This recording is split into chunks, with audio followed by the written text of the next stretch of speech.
entire football world holding its breath. Randal Kolo Muani sprints through the Argentine backline, a whole nation surging behind him. The pass drops perfectly. One touch to control, one moment to decide a World Cup.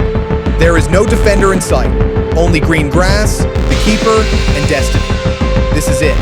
This is the shot that turns heartbreak into history, the moment that rewrites the legacy of a generation. Muani strikes. Clean, low, hard. The kind of shot you practice 1,000 times as a kid. And then, Emiliano Martínez explodes into a desperate, impossible stretch. A single leg flying out of nowhere shatters France's coronation. The stadium erupts. The echo of that save still lives in every French fan's memory. In half a second, the world saw the difference between immortality and tragedy. France didn't just lose a final. They lost the moment that could have defined them forever. But football never forgets, and players never forgive. For France, World Cup redemption doesn't begin in 2026. It begins right here, in the shadow of the mist that still haunts them. The scar of 2022. Some losses fade with time. This one didn't.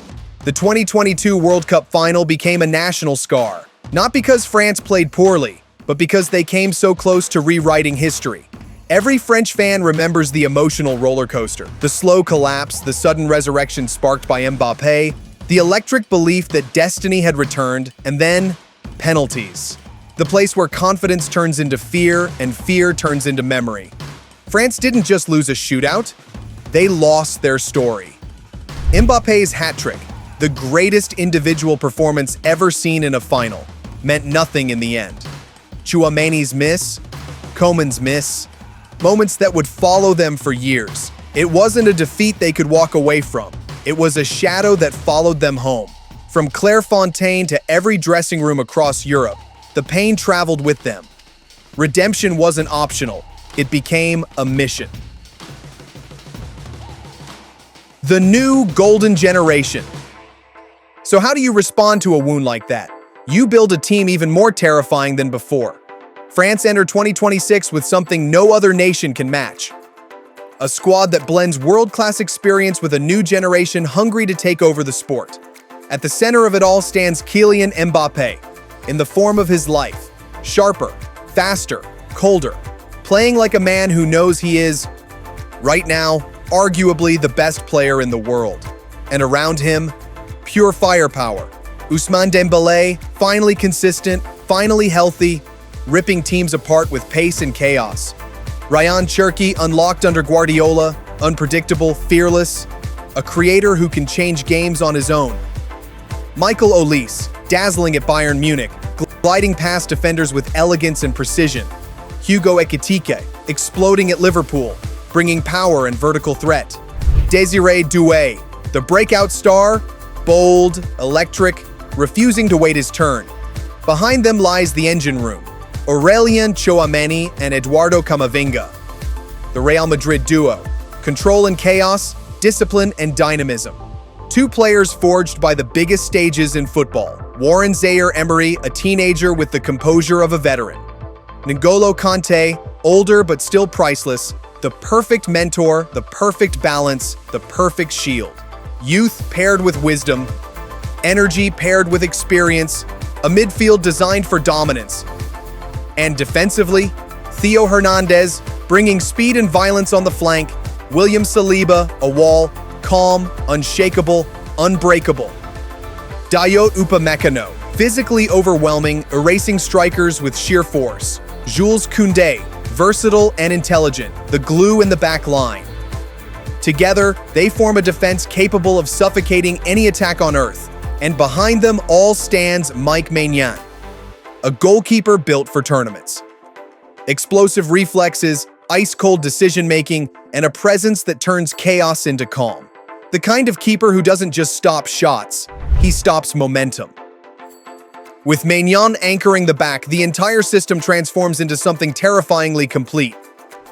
This isn't depth, this is balance, this is structure, this is an armory, a national team engineered not just to win matches, but to win tournaments.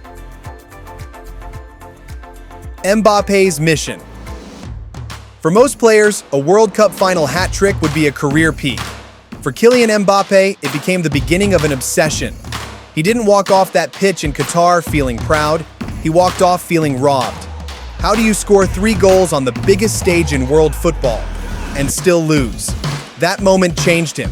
It sharpened him. It hardened him. Since 2022, Mbappe hasn't just improved, he has evolved. His finishing is colder, his movement more calculated, his leadership undeniable. He plays like a man chasing destiny and refusing to be denied again. But beneath the goals lies something deeper, a mission only he can complete. 2026 isn't about fame. It isn't about legacy. It isn't even about the Ballon d'Or. It's about the moment he replayed 1,000 times in his mind. The trophy he almost touched. The story he almost wrote. The destiny he almost claimed. This World Cup isn't just important to Mbappe, it's personal. He isn't coming to compete, he's coming to collect. The group of death. France enter the World Cup not through a gentle warm-up, but through the group of death. A battlefield where every opponent carries a different kind of danger. Norway, Holland's kingdom. A team built around the most destructive striker alive, Erling Haaland. One cross, one long ball, one mistake. That's all it takes. Senegal, Africa's warrior's pace. Power, pride, a team that drags you into a fight, wins every duel, and never stops running. Iraq, Bolivia, Suriname, the wild card. The unpredictable element. Disciplined, chaotic, fearless. Every group of death has a team capable of shocking the world. This isn't a group you win by showing up. This is a group you survive. But if France dominate here, if they walk out with confidence, control, and momentum, the rest of the world will feel the tremor. A France that escapes the group of death is a France ready to win the whole thing. Redemption awaits. Redemption isn't something you're given. It's something you take. For France, this World Cup is the moment they've waited 4 years for. Ever since the trophy slipped through their fingers. Ever since Martinez's leg denied them immortality. Ever since Mbappe walked past the World Cup, jaw clenched, knowing the story wasn't finished. Now they return with purpose, with hunger, with the wisdom of champions, and the fire of a new generation. But the road to redemption has a price. They must survive the group of death.